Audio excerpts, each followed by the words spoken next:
ఈ యూట్యూబ్‌లో ఇప్పుడు చూస్తా ఉన్నాం. అనేక మంది ఇస్రాయేల్‌లో యూదులు బూరలు తీశారు. దేవుడినక్కడ సమీపించింది. వింటా వస్తున్నాం గదా! అంటే ఈ పండగ ఇంకా జరగలేదు. సో, జరగాల్సిన జరగాల్సి ఉంది. ఈ ఈ పనిలో ఏం చేస్తారంటే శృంగదని చేస్తారు. యాజకులు వెండి బూరలు ఊదుతారు. యాజకులు ఏం చేస్తారంటే వెండి బూరలు ఊదుతారు. ఒకవేళ ఇప్పుడు ఎవరైనా ఒక యూదుడు కనిపించి ఒక వెండి బూర పట్టుకొని ఊదాడు అంటే ఇంక శృంగధ్వని పండుగ ఇంకా ఆహ్, మనకు దేవుని రాకడ సమీపించిందని చెప్పేసేసి ఏదో ఒకటి క్రియేట్ చేస్తూ ఉన్నాయి గానీ, మనం ప్రతీది కూడా ఈ కాలిక్యులేషన్ మన దగ్గర ఉంది. అలాగే మనము ఇన్ క్యాలెండర్ గురించి కూడా మనము తెలుసుకుంటూ వచ్చాం. కాబట్టి మనము ఇంక టెన్షన్ పడాల్సిన అవసరం లేదు. ప్రతీది కూడా వాక్యంతో సరిచూసుకుంటూ ముందుకు వెళ్ళాలి. ఎవరు ఏది చెప్పినా గుడ్డిగా అది చూసుకుంటూ దాన్ని వెనక పడి డౌట్‌ఫుల్‌గా ఉండాల్సిన అవసరత లేదు. చేతిలో వాక్యం ఉంది. అలాగే మరి టెక్నాలజీ ఉంది. అలాగే అనేకమైనటువంటి వెబ్‌సైట్‌లున్నాయి. మంచి ఆహ్, ఆహ్, స్టడీ బైబిల్స్ ఉన్నాయి. వీటన్నిటిని మనం గనక ఒకసారి ధ్యానం చేయగలిగితే యాహ్! మనం క్యాలెండర్ గురించి కూడా చూస్తూ వచ్చాం. కాబట్టి ఇంకా టెన్షన్ గూడా అవసరం లేదు. ఇంకా కన్‌ఫ్యూజన్ గూడా అవసరం లేదు. సో, ఎప్పుడు జరుగుతుంది ఏంటనేది మనకొక ఆహ్, మరి అవగాహన ఉన్నప్పుడు ఇక మధ్యలో ఎవరొచ్చి ఎన్ని బూరలు ఊదినా కానీ మనము దాని గురించి పట్టించుకోవాల్సిన అవసరం లేదు. టెన్షన్ పడాల్సిన అవసరం కూడా లేదు. సో, శృంగధ్వని చేయబడుతుంది. యాజకులు వెండి బూరలు ఊదుతురు.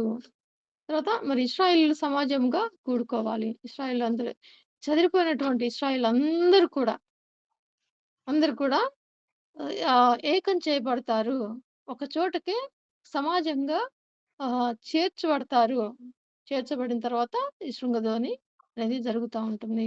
ఆ తర్వాత మరి చెదిరిపోయిన ఇశ్రాయేలీయులు ఈ మనం లేవికాండము 26 అధ్యాయం 27-33 వరకు అలాగే ద్వితీయోపదేశ కాండం 28, 58 28వ అధ్యాయం 58-67 వచనాలు మనం చూడొచ్చు.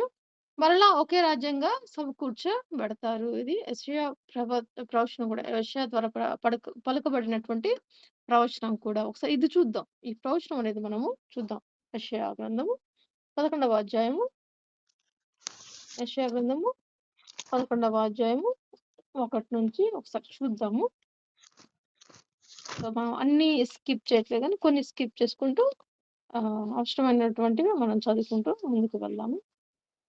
యెషయా 11 ఎవరైనా తీస్తే చదవచ్చు. 11, 1 నుంచి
నాలుగు దిగంతముల నుండి చెదిరిపోయిన యూదా వారిని సమకూర్చును. సో, యూదా ఇశ్రాయేలీయులందరూ కూడా సమకూర్చబడతారు. అలాగే మత్తయి సువార్త మరి ఒకసారి ఇది కూడా చూద్దాం. మత్తయి సువార్త 24, 29.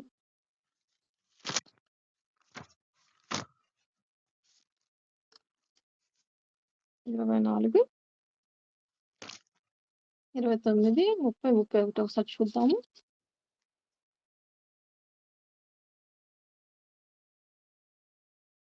చంద్రుడు కాంతినియ్యడు. ఆకాశం నుండి నక్షత్రం రాలును. ఆకాశమందలి శక్తులు కదిలింపబడును. అప్పుడు మనుష్య కుమారుని సూచన ఆకాశమందు కనపడును. అప్పుడు మనుష్య కుమారుడు ప్రభావంతోను, మహామహిమతోను ఆకాశ మేఘారూఢుడై వచ్చుట చూచి, భూమి మీదనున్న సకల గోత్రముల వారు రొమ్ము కొట్టుకుందురు. సకల గోత్రముల వారు రొమ్ము కొట్టుకుందురు. మరియు ఆయన గొప్ప బూరతో తన దూతను పంపును. గొప్ప బూరతో తన దూతను పంపును. వారు ఆకాశం యొక్క ఈ చివరి నుండి ఆ చివరి వరకు నలుదిక్కుల నుండి ఆయన ఏర్పరచుకున్న వారిని పోగు చేతురు. సో, ఇది. సో, ఇక్కడ మనకి బూర ఆయన రాకడ సమయంలో బూర ఊదడం అనేది ఇక్కడ మనకు కనిపిస్తా ఉంటుంది. అలాగే మరి యెషయా గ్రంథంలో మనం చూసాము. ఆహ్, ఏంటంటే సమకూర్చబడుట. సో, చెదిరిపోయిన వారందరూ కూడా సమకూర్చబడతారు. సురేష్ సైలెంట్‌గా రా కొంచెం. సమకూర్చబడతారు. ఆ తర్వాత మనం చూసినట్లయితే సంఘానికి కూడా ఇది అన్వించబడతా ఉంటుంది. ప్రవచన రీతిగా అన్వయించబడతా ఉంటుంది. సంఘము కొంత భూమి అంతటా చెదిరి ఉంది. మరి కొంత పరలోకంలో ఉంది. ఇక్కడ ఆహ్, ఒక్క నిమిషం మేడం.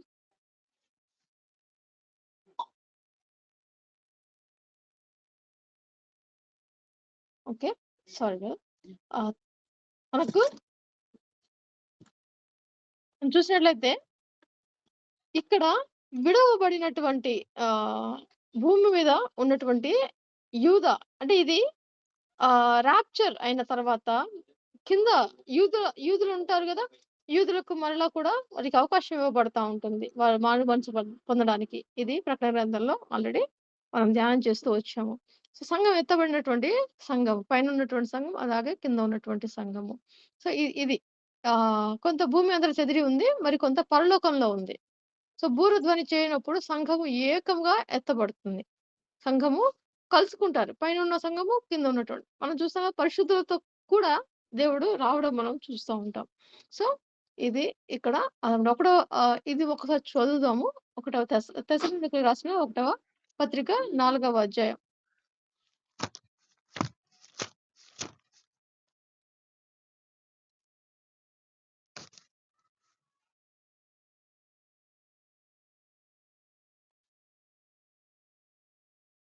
ఒకసారి తెస్సలోనికి రాసినటువంటి పత్రిక 4వ అధ్యాయం 13-18 వరకు ఒకసారి చూద్దాము.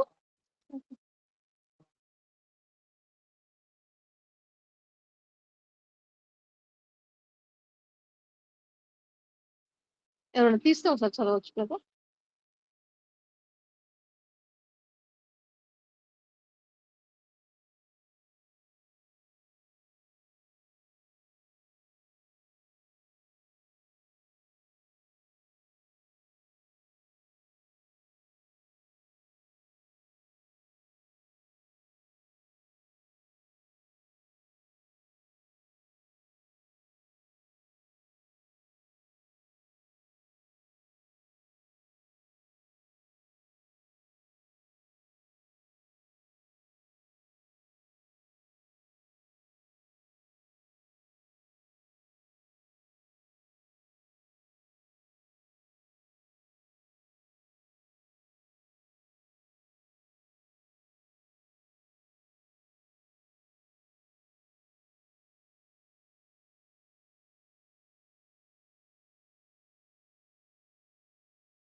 మరి చెప్పిన రీతిగా ఇక్కడ మరి బూర ఊదబడతా ఉంది.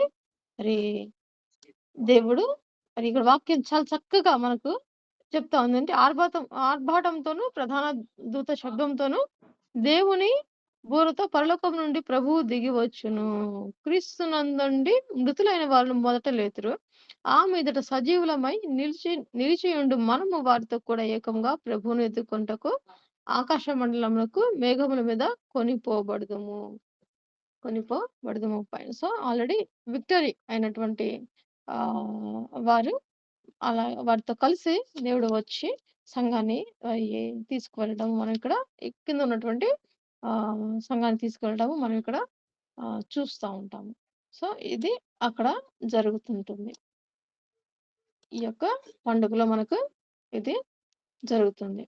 ఆ తర్వాత మరి బూరధ్వని చేయబడినప్పుడు సంఘము ఏకంగా ఎత్తబడుతుంది. మరి ఆ తర్వాత చూసినట్లయితే ప్రాయశ్చిత్తార్థ దినము. ప్రాయశ్చిత్తార్థ దినము. ఇందులో కూడా మరి ఈ యొక్క వచనాలను తర్వాత ధ్యానం చేసి సమయం ఉన్నప్పుడు మిగతా టైంలో ధ్యానం చేస్తే చక్కగా అర్థమవుతుంది. మరి ఈ యొక్క ప్రాయశ్చిత్తార్థ దినములో మరి ఏం జరుగుతుందయ్యా అంటే ఆహ్, ఉపవాస దినంగా కూడా దీన్ని మనం చూడొచ్చు. దీన్ని ఉపవాస దినంగా కూడా మనం చూడొచ్చు. ఇక్కడ మరి ఏడవ నెల ఇది కూడా ఇక్కడ కూడా ఏడవ నెల. అన్నీ కూడా మనము వెంటనే మనం చూస్తా వస్తా ఉన్నాం. పెద్ద గ్యాప్ ఓన్లీ పెంతెకోస్తు దినం మధ్యలోనే గ్యాప్ అనేది వస్తా ఉంటుంది ఇక్కడ.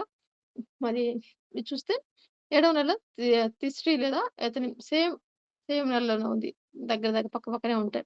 సో, 10వ దినమున సెప్టెంబర్ లేదా అక్టోబర్ ఈ నెలలో జరుగుతుంది.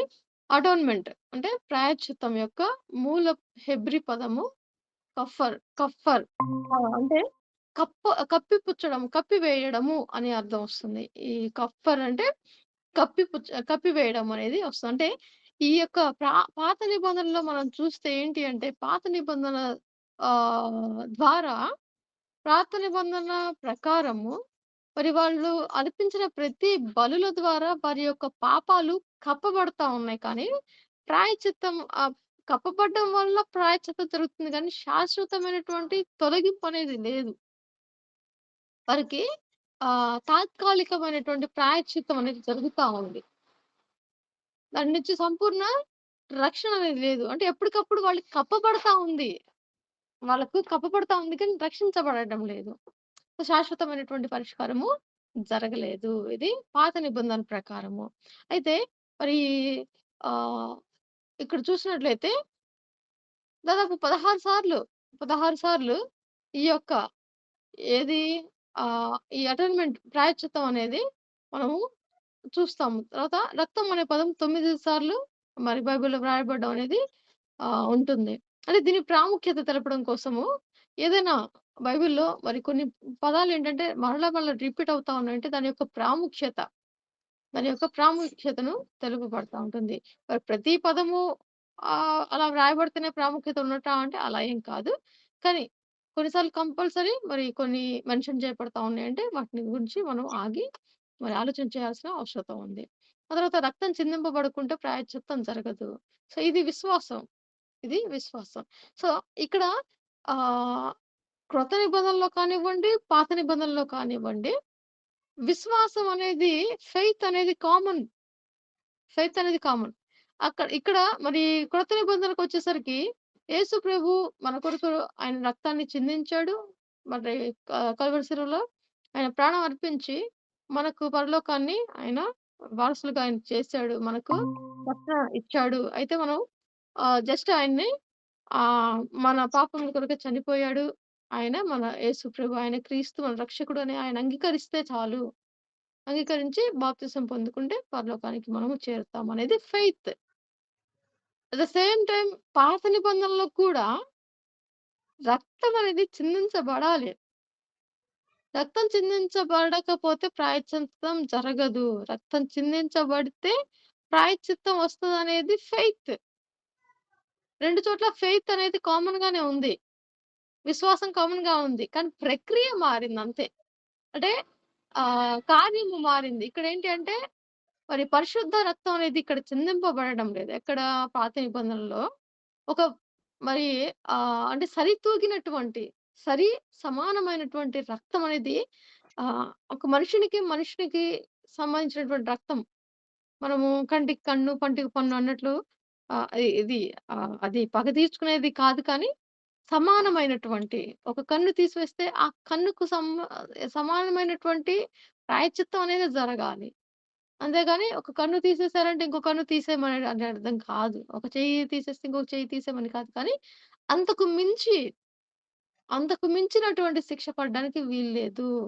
సమానమైనటువంటి ప్రాయశ్చిత్తం జరగాలి అనేది. ఇక్కడ మరి ఒక వ్యక్తి యొక్క పాపము కడగబడాలంటే మరి మనిషి గదా!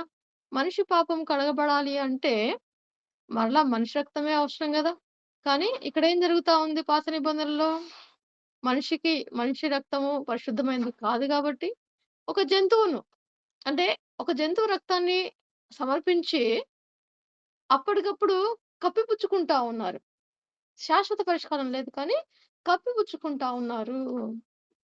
సో, అది పాత నిబంధనలో వారికిచ్చినటువంటి నియమం. ఆ ప్రకారము మరి ప్రతిదినం కూడా వారి వారి పాపం నిమిత్తమై ఒక ఏదో ఒక జంతువుని వాళ్ళు మరి క్రమం ఏదైతే మరి మోషే ధర్మశాస్త్రం ప్రకారము వారికి ఒక క్రమము ఇవ్వబడిందో, ఆ క్రమానుసారంగా వారి నియమం ప్రకారంగా ఒక జంతువుని కానివ్వండి, ఏదో ఒక బలిని వారు మరి అర్పించి వారి యొక్క పాపాలకు ప్రాయశ్చిత్తాన్ని పొందుతూ వస్తా ఉన్నారు. ఆహ్, ఇది ప్రాయశ్చిత్త దినము. సో, ఇక్కడ ఏం చేస్తారు దీని ఉద్దేశ్యం ఏంటి అంటే ఇది ప్రత్యక్ష గుడారాన్ని పరిశుద్ధపరచడము. అంటే ప్రత్యక్ష గుడారాన్ని పరిశుద్ధపరచాలా అంటే ఖచ్చితంగా. ఎందుకు అంటే మరి మనుషులు వెళ్తా ఉన్నారు గదా! ప్రతిదినం మనుషులు తిరుగుతా ఉన్నారు. అక్కడ పరిశుద్ధాత్మ దేవుడు, పరిశుద్ధమైనటువంటి దేవాతి దేవుడు దిగి వచ్చేటువంటి మరి ఆ యొక్క ఆహ్, ఆలయము, గుడారము. మరి దాన్ని ప్రతిదినము మనుషులు తిరుగుతా ఉన్నారు. తిరుగుతా ఉన్నప్పుడు మరి అది అపవిత్రపరచబడతా ఉంటుంది గదా!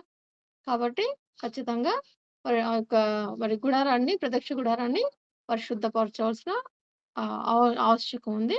ఇది మరి ప్రాయశ్చిత్తార్థ దినం యొక్క ఆహ్, ఉద్దేశ్యము మెయిన్‌గా.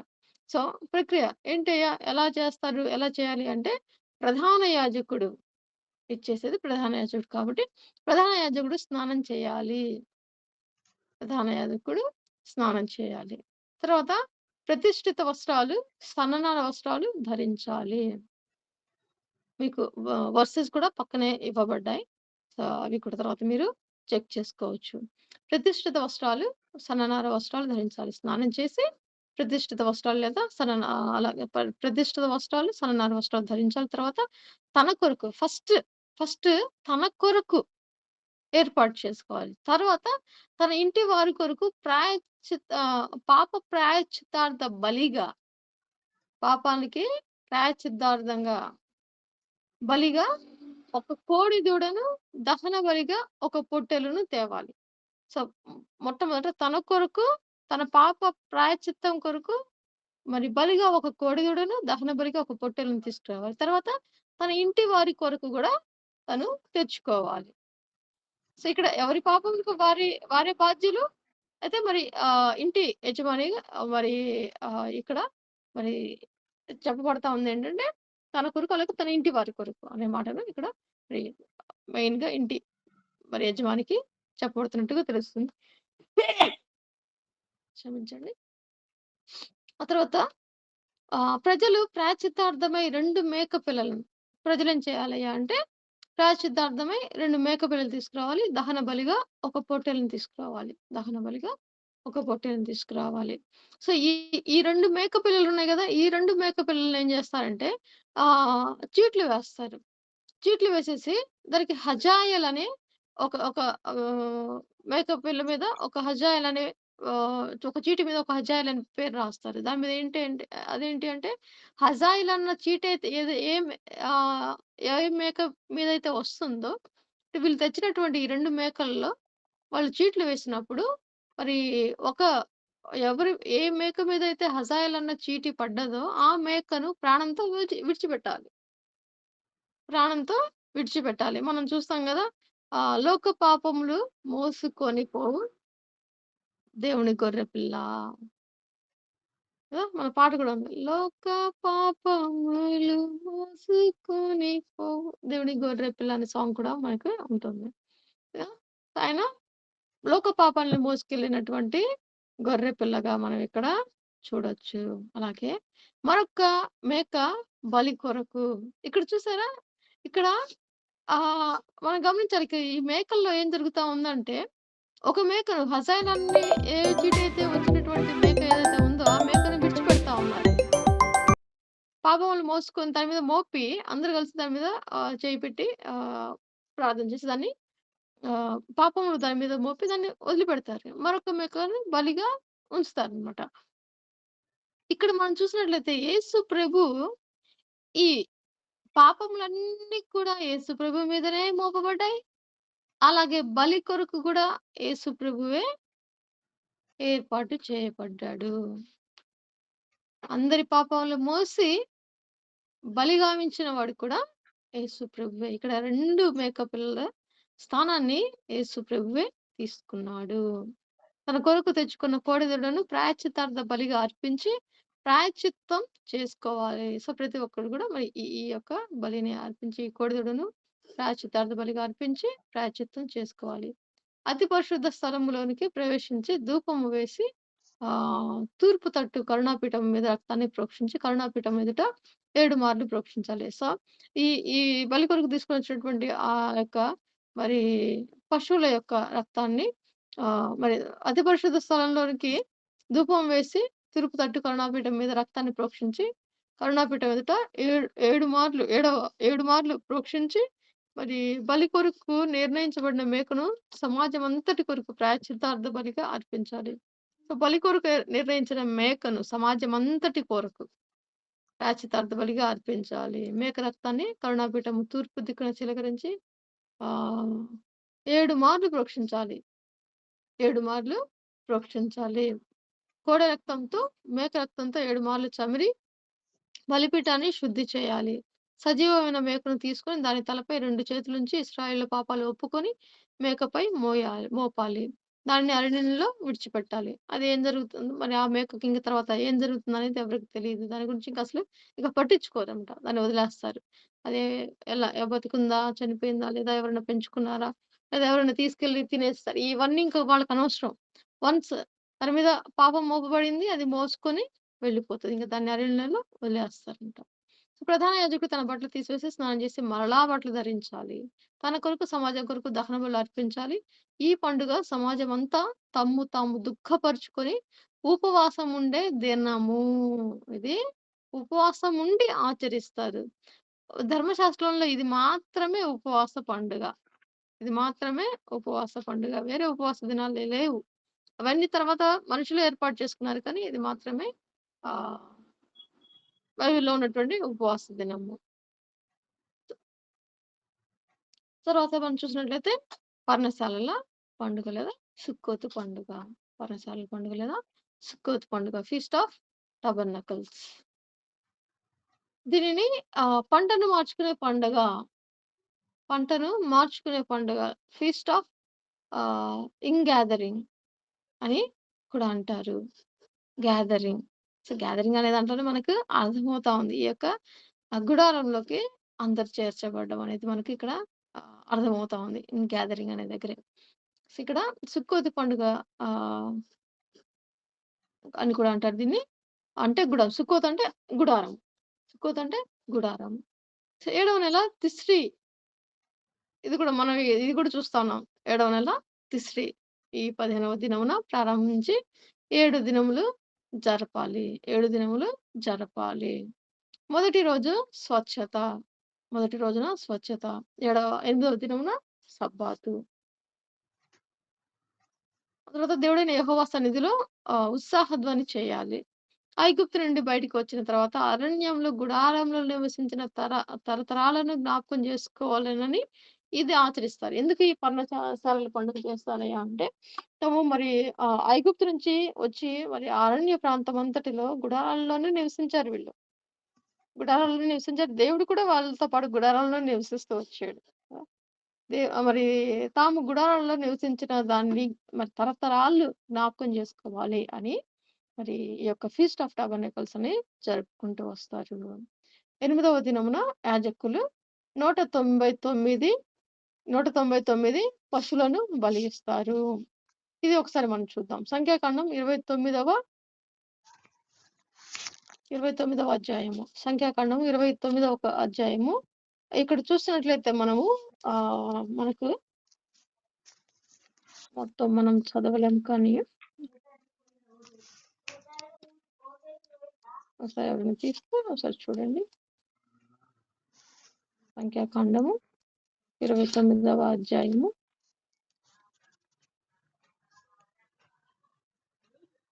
7వ నెల మొదటి తేదీన మీరు పరిశుద్ధ సంఘంగా కూడుకొనవలెను. మీరు జీవనోపాధి అయిన పనులేమీ చేయకూడదు. అది మీకు శృంగధ్వని దినము. శృంగధ్వని దినము. ఇది శృంగధ్వని ని గురించినటువంటిది. అలాగే మరి కింద మనం చూసుకుంటూ వచ్చినట్లయితే మనం ఈ ఈ ఈ 29వ అధ్యాయం మొత్తం చూసినట్లయితే ఈ శృంగధ్వని పండుగ నుంచి కింద ఉన్నటువంటి ఈ 3 పండుగలు మనకు దీంట్లో కనిపిస్తూ ఉన్నాయి. దాదాపు మరి ఈ అధ్యాయం మొత్తం మనం చదివినట్లయితే, ఈ అధ్యాయం మొత్తం చదివినట్లయితే 199 పశువులను 199 పశువులను మనకి విడిగా కౌంట్ లేదు కానీ మొత్తం చదువుకుంటూ వస్తే ఇది ఇది ఖచ్చితంగా చదవండి. నిర్లక్ష్యం చేయొద్దు. సో, మొత్తం 199 పశువులను బలి ఇవ్వడం అనేది మనం ఇక్కడ ఈ యొక్క అధ్యాయంలో మనం చూస్తా ఉంటామన్నమాట. ఆ తర్వాత మరి ఈ పండుగ సహస్రాబ్దిని సాదృశ్యపరుస్తుంది. వారు మరలా ఏంటయ్యా సహస్రాబ్ది అంటే వాళ్ళు మరలా రాజ్యాన్ని పొందుతారు. మరలా రాజ్యాన్ని పొందుతారనమాట. పోగొట్టుకున్న రాజ్యాన్ని పొందుకోవడము. ఒక గుడారం కిందకి రావడము. సో, బబులోను నుండి తిరిగి వచ్చిన యూదులు ఈ పండుగకు మరో 2 ఆచారాలు కలిపారు. మరో 2 ఆచారాలు కలిపారు. అదే మనం చూస్తా వచ్చాము. 2 ఎక్స్‌ట్రా పండుగలున్నాయి గదా! అది. సో, సిలోయము నుండి యాజకుడు బంగారు కూజాతో నీళ్లు తెచ్చి దేవాలయము వద్ద గల వెండి గంగాళంతో పోస్తాడు. సో, మనకి గుడారం గనక మనము జ్ఞాపకం చేసుకున్నట్లయితే అందరికీ తెలుసని అనుకుంటున్నాను. ఆ ఇమేజ్ ఒకసారి మనము మైండ్‌లోకి తెచ్చుకుంటే అక్కడ ఒక గంగాళం ఉంటుంది. దేవాలయంకి ప్రాంగణంలో ఒక గంగాళం ఉంటది. ఆ గంగాళంలో ఏం చేస్తారంటే వీళ్ళు శిలోయము నుండి యాజకులు బంగారు కూజాతో నీళ్లు తీసుకొచ్చి ఆహ్, ఈ గంగాళంలో పోస్తారు. శిలోయము అన్నప్పుడు ఎవరికైనా ఏమన్నా గుర్తుకొస్తుందా? సో, ఒక సంఘటన మెయిన్ శిలోయము మెయిన్ సంఘటన ఒకటి మనకు గుర్తుకొస్తుందా ఎవరికైనా?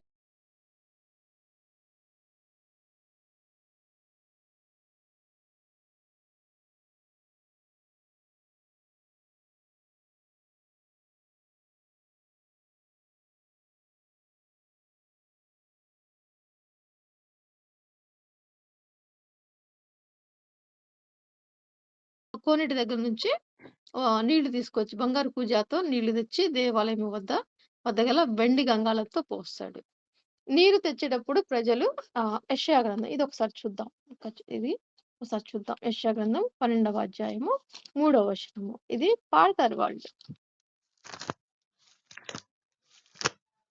యెషయా గ్రంథము 12వ అధ్యాయము 3వ వచనం మనం చూసినట్లయితే ఇది ఒక పాటలాగా, ఒక రాగంలాగా వాళ్ళు పాడతారు. ఏంటయ్యా అంటే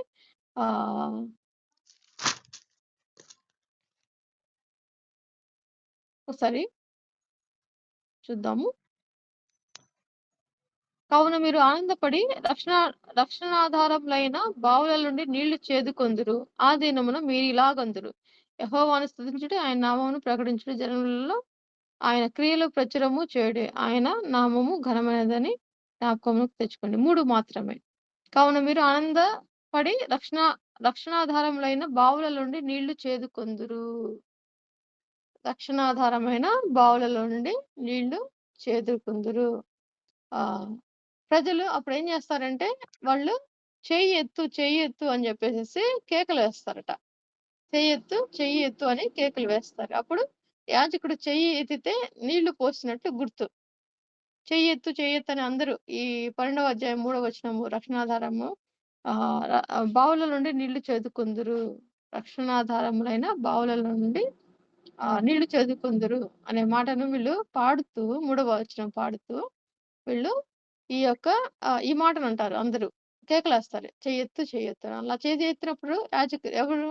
యాజకుడు చెయ్యి ఎత్తితే నీళ్లు పోసినట్టు గుర్తు. ప్రజలు మరి అలా చెయ్యెత్తినప్పుడు వీళ్ళేంటంటే ప్రజలు ధ్వానాలు చేస్తారు. ఏంటయ్యా అంటే పైన చూస్తున్నాం గదా! మీరు ఆనందపడి, రక్షణాధారములైన బావులలో నుండి నీళ్లు చేదుకొందురు.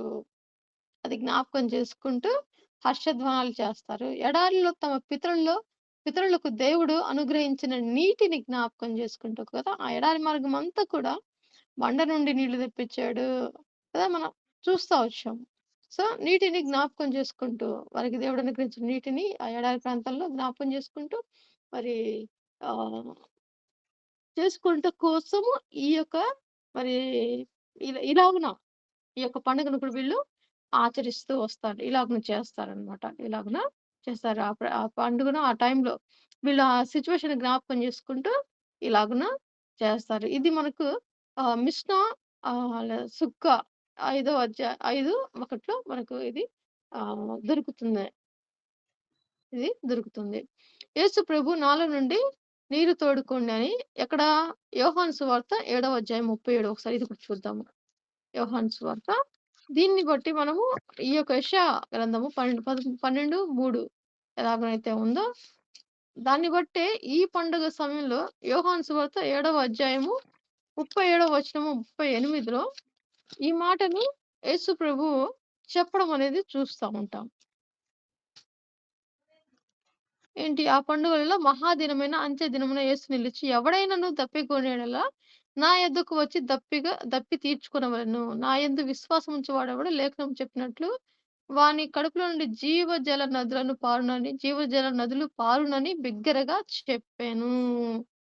ఈ ఈ యొక్క సిట్యుయేషన్‌ని బట్టి మరి దేవుడు ఈ మాటను యేసుప్రభు ఈ మాటలను ఇక్కడ పలకడం అనేది చూస్తూ ఉంటాం మనం. తర్వాత మరి 4 దీపస్తంభాలు వెలిగిస్తారు. దేవుడు అరణ్యంలో వారికి దీపస్తంభమై వారిని నడిపించిన విషయాన్ని జ్ఞాపకం చేసుకుంటారు. ఆ తర్వాత మనం చూసినట్లయితే ఈ ఎక్స్‌ట్రా పండుగలున్నాయి గదా! ఎక్స్‌ట్రా ఆచారాలు, ఎక్స్‌ట్రా పండుగలివి. ఇవెందుకు జేస్తారయ్యా అంటే, ఒకటి దేవాలయ శుద్ధీకరణ పండుగ, దీపాల పండుగ. రెండవది పూరిము పండుగ. అండి. పూరిం పండుగ. దీన్ని హనుక్కు పండుగ అని కూడా అంటారు. దీన్ని హనుక్కు పండుగ అని కూడా అంటారు. సో, ఇది ఎందుకు చేస్తారయ్యా అంటే, ఇది యోహాను సువార్త 10వ అధ్యాయం 22లో ఉంటుంది. 9వ నెల కిస్లేవ్ అంటే నవంబర్, డిసెంబర్ ఈ మాసంలో 25న 8 రోజులు ఈ పండుగను ఆచరిస్తారు. ఎందుకంటే అంటియోకస్ 4 ఎపిఫెనెస్ అనే వాడు రెండవ మందిరాన్ని అపవిత్రపరుస్తాడు. యాంటియోకస్ నా 4 ఎపిఫెనెస్ అనే వాడు రెండవ మందిరాన్ని అపవిత్రపరుస్తాడు. ఈ కిస్లేవ్ మాసము 25వ దినమున మత్తతీయ, జూడాస్, మక్కాబియాస్‌లు దేవాలయాన్ని శుద్ధి చేసి పునఃప్రతిష్ఠిస్తారు. ఇతను పాడు చేసిన దాన్ని వీళ్ళు శుద్ధీకరించి పునఃప్రతిష్ఠిస్తారు. దానిని జ్ఞాపకం చేసుకుంటూ దేవాలయ శుద్ధీకరణ పండుగ లేదా హనుక్కా ఇది యూదులు ఇంకా ఆచరిస్తూనే వస్తారనమాట. దీన్ని బట్టి ఇది జరిగిస్తారు. పూర్వీమ పండుగ లేదా చీట్ల పండుగ ఇదేంటయ్యా అంటే మనము ఎస్తేరు గ్రంథంలో చూస్తాముంట. ఎస్తేరు గ్రంథంలో మరి ఎస్తేరు గ్రంథము 9వ అధ్యాయము 26, 28 చదవాల్సిన అవసరం లేదు. అందరికి జ్ఞాపకం ఉందని అనుకుంటున్నాను. ఎస్తేరు గ్రంథము 9వ అధ్యాయం 26, 20 నుంచి 26, 27, 28 వచనాలు చూసినట్లయితే అక్కడ ఏం జరుగుతుంది అంటే మరి హామాను యూదులందరిని చంపడానికి ఒక దినము చీటీ తీయడం ద్వారా ఏర్పరిచాడు. ఒక దినాన్ని ఏర్పరిచాడు. అలా ఏర్పరిచినటువంటి నెక్స్ట్ డే ఎస్తరు దాన్ని భంగపరిచింది గదా! ఆ ఏర్పరిచిన దినాన్ని ఎస్తరు భంగపరిచింది. భంగపరిచిన దాన్ని బట్టి ఎస్తరు భంగపరిచిందంటే అది దేవుడి కృప ద్వారా. ఎస్తరు ఏమి లేదు కానీ ఇక్కడ ఎస్తేరుని దేవుడు వాడుకొని ఎస్తేరుని అక్కడ ఒక పాత్రగా దేవుడు వాడుకొని ఈ హామాను అపవాది తలంపులు ఏదైతే ఏర్పరిచాడో దాన్ని దేవుడు ఎస్తేరుని పాత్రగా వాడుకొని భంగపరిచాడు. దీనికి జ్ఞాపకార్థంగా ఆ మరుసటి దినాన్ని యూదులు పండుగగా ఆచరిస్తారు. యూదులు పండుగగా ఆచరిస్తారనమాట. ఇవి ఈ 2 పండుగలు. మనం ఒకసారి ఓవరాల్‌గా మనం చూసినట్లయితే చూడండి ఇది చాలా చక్కగా మీరు జూమ్ చేసుకుంటూ చూడండి ఒకసారి. మొదటిగా పస్కా పండుగ. ఇదేంటయ్యా అంటే క్రీస్తు మరణాన్ని చూపిస్తుంది. క్రీస్తు పస్కా పశువుగా బలి అవ్వడం మనం చూస్తాం. క్రీస్తు మన పస్కా పశువు వధింపబడెను.